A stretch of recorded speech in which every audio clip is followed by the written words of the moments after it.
All right. I have a story that I'm going to read to you. And I'm sorry it doesn't have any pictures for you and there's not going to be anything on the screen.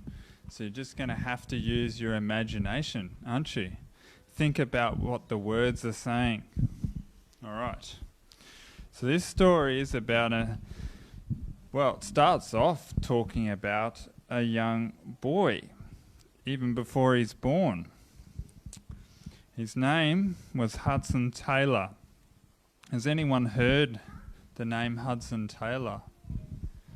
Very good. So you know this story then? Okay.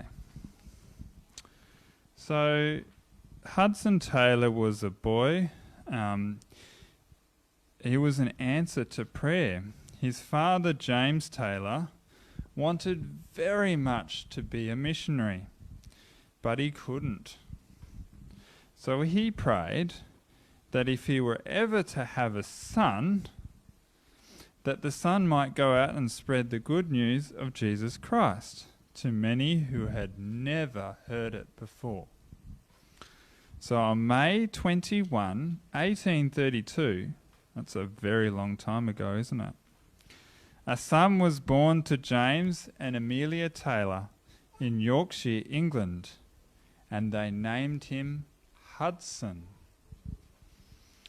Now, at first it didn't seem very possible that this little boy would become a missionary. He was very sick, and he spent the first 14 years of his life, he only managed to do 2 years of schooling.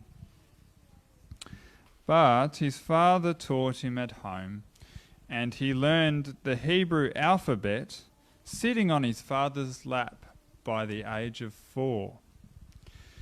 Now, Hudson was a bright and happy boy and very affectionate. In his home, everything was orderly or in order and very clean. He learned to be that way from his mother. So he's always cleaning his bedroom, making sure everything was nice and tidy, packing up his toys, all those sorts of things. And he also learnt from his father not to go into debt. And Hudson learned to be truthful and careful in business matters. From both his parents, though, he loved to learn about the Bible, to pray, and to trust God completely. His mother and father always looked to God for his will and guidance in everything in life, and Hudson knew that too.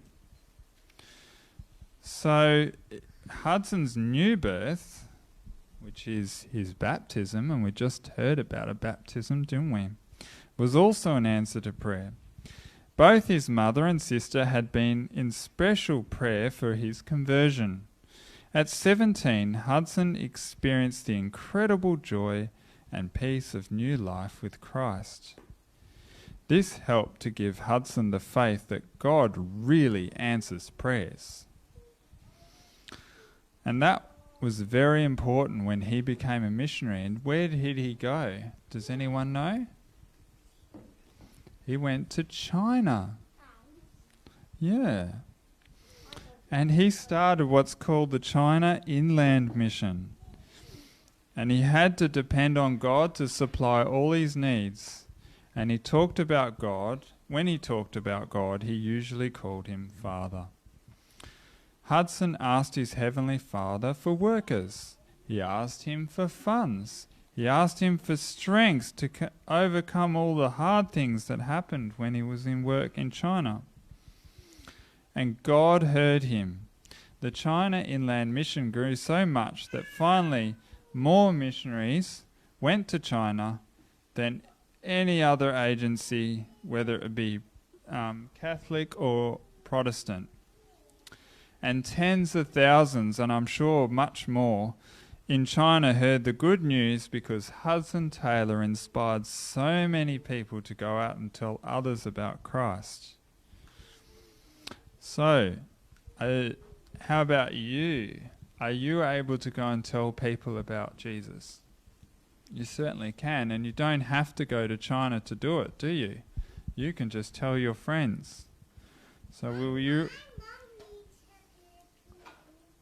Yep, and she can tell people in the Philippines, can't she? When she's there. So we all have a job to do. We're all little missionaries, and you can tell everyone you meet about Jesus, can't you? But you can also remember about Hudson Taylor, that God answered prayer and he was able to go to China and tell people about Jesus. All right, thank you. You can go back to your seats now.